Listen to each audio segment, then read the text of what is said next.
Student, आज 9 class के लिए वीडियो है। 9 क्लास में जो प्रीवियस चैप्टर हम लोग पढ़े उसका नाम था इंट्रोडक्शन ऑफ यूक्लिड ज्योमेट्री। इसके बारे में बताया गया कि ज्योमेट्री का शुरुआत जो है कहाँ से होता है। प्योर अब यहाँ से ज्योमेट्री के बारे में ही पढ़ना है। तो ज्योमेट्री के बारे में बताया गया कि ज्योमेट्री का शुरुआत कहाँ से हुआ था, कैसे कैसे धीरे धीरे वैज्ञानिक इस ज्योमेट्री पर जो है आगे बढ़ा।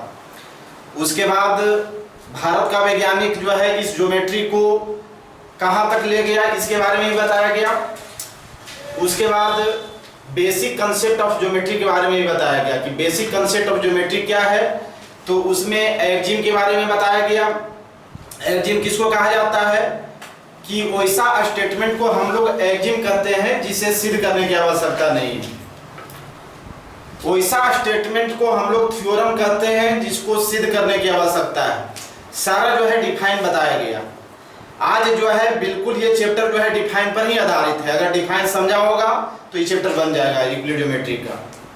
अब जो है हम लोग नेक्स्ट चैप्टर में बढ़ते हैं। तो उसमें लाइन और एंगल के बारे में पढ़ना है।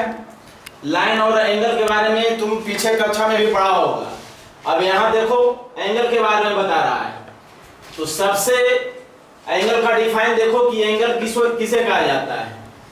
तो अगर एक ही पॉइंट से दो रे की उत्पत्ति होती है तब उससे बना हुआ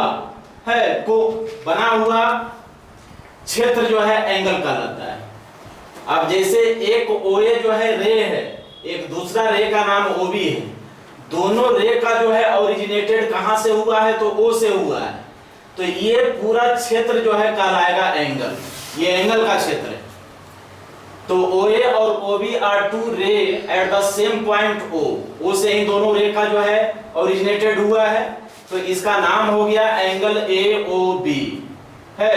तो किसी भी एंगल को जो है डिनोट किया जाता है।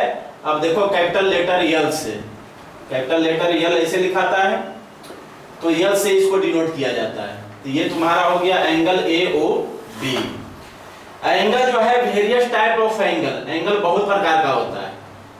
तो उसी में लिखा गया कौन कौन सा एंगल होता है। तो एक्यूट एंगल होता है, राइट एंगल होता है, ऑब्ट्यूज एंगल होता है, स्ट्रेट एंगल होता है, रिफ्लेक्स एंगल होता है, कंप्लीट एंगल होता है, कंप्लीमेंट्री एंगल होता है, सप्लीमेंट्री एंगल होता है। बहुत सारा एंगल का प्रकार है। अब सबका डिफाइन देखना होगा। एक्यूट एंगल किस एंगल को कहा जाता है। वैसा एंगल एक्यूट एंगल होता है जो 0 से बड़ा लेकिन 90 से छोटा हो। अब जैसे 0 से बड़ा तो 1 को कर सकते हैं, 1 डिग्री 2 डिग्री है ना, से लेकर के डॉट डॉट 89 डिग्री तक। 90 से छोटा होना चाहिए।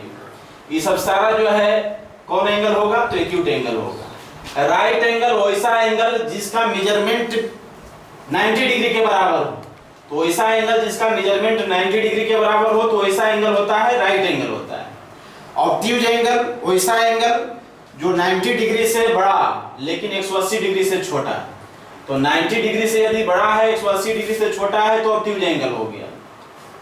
जैसे इसको लेंगे 91 और 179, इतना के बीच में सब है जो है 91 से लेकर कर 179 तक सब होगा ऑब्ट्यूज एंगल।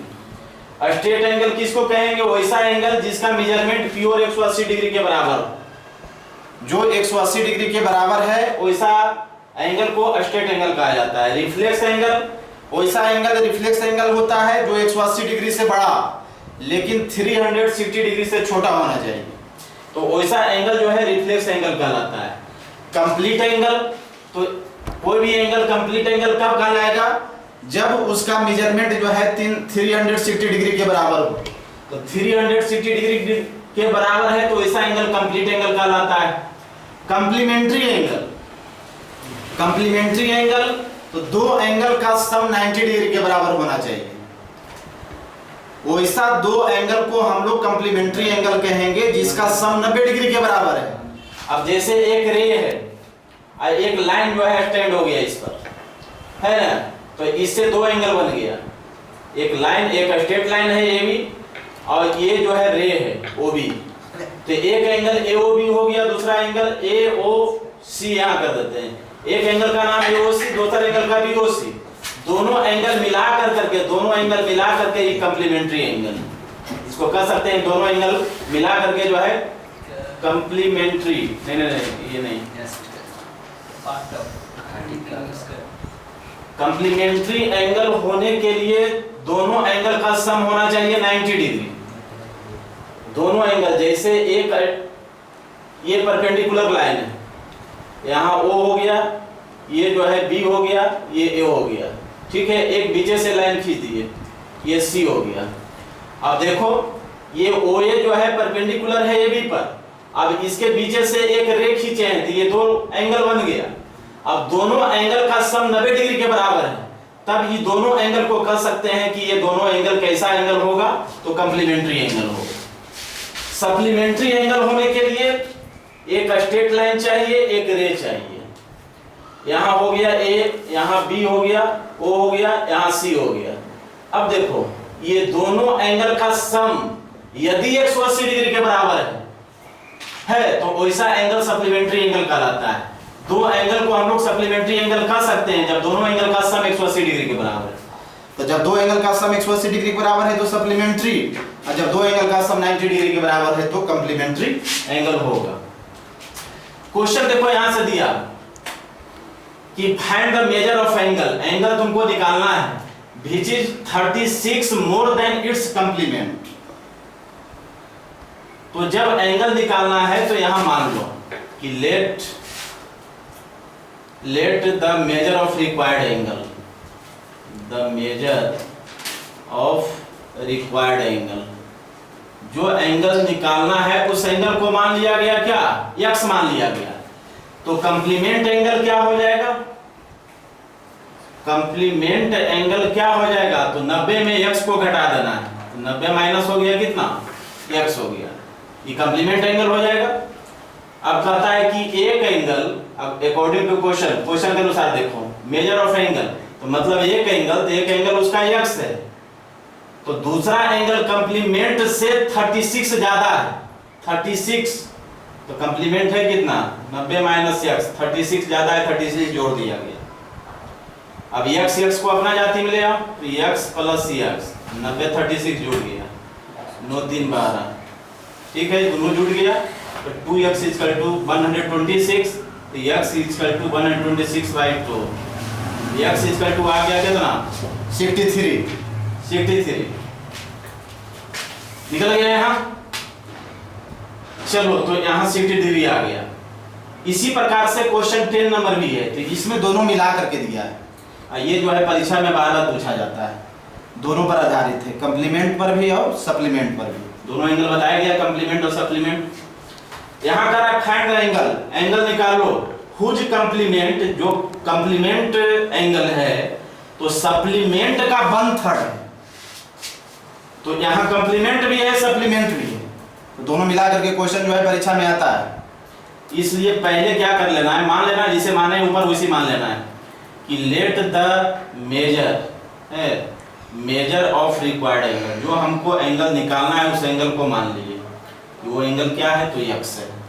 कंप्लीमेंट एंगल क्या हो जाएगा, तो कंप्लीमेंट तो 90 डिग्री होता है दो एंगल, तो कंप्लीमेंट एंगल क्या हो जाएगा, तो 90 में x घटा देंगे, 90 माइनस x हो गया। सप्लीमेंट एंगल क्या होगा, तो सप्लीमेंट तो दो एंगल मिला करके 180 डिग्री होता है, तो 180 माइनस x हो जाएगा, तो कंप्लीमेंट भी निकल गया, सप्लीमेंट भी निकल गया।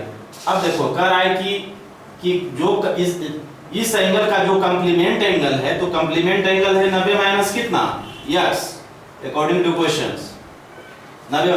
सप्लीमेंट एंगल का 1/3 है, तो सप्लीमेंट मेरा कितना है 180 माइनस x, 1/3 है तो 1/3 माने 1/3 हो गया। सप्लीमेंट में जाके 1/3 से गुना कर दिए, इसको क्रॉस मल्टीप्लाई, फिर जाकर के उधर मल्टीप्लाई हो जाएगा, 3 90 माइनस x बराबर 180 माइनस x, 9 3 27, 2 से 70 माइनस 3x बराबर 180 माइनस x, 2 से 70 माइनस 180, 3x माइनस x, दोनों घटा दो 0 0, 17 में से 8 गया 9, 90, इधर हो गया 2x, तो x इक्वल टू 90 बाई 2 45। अब जो है क्लास 9 जो है होमवर्क बनाएगा, ये चैप्टर एक्सरसाइज 7 कंप्लीट करेगा।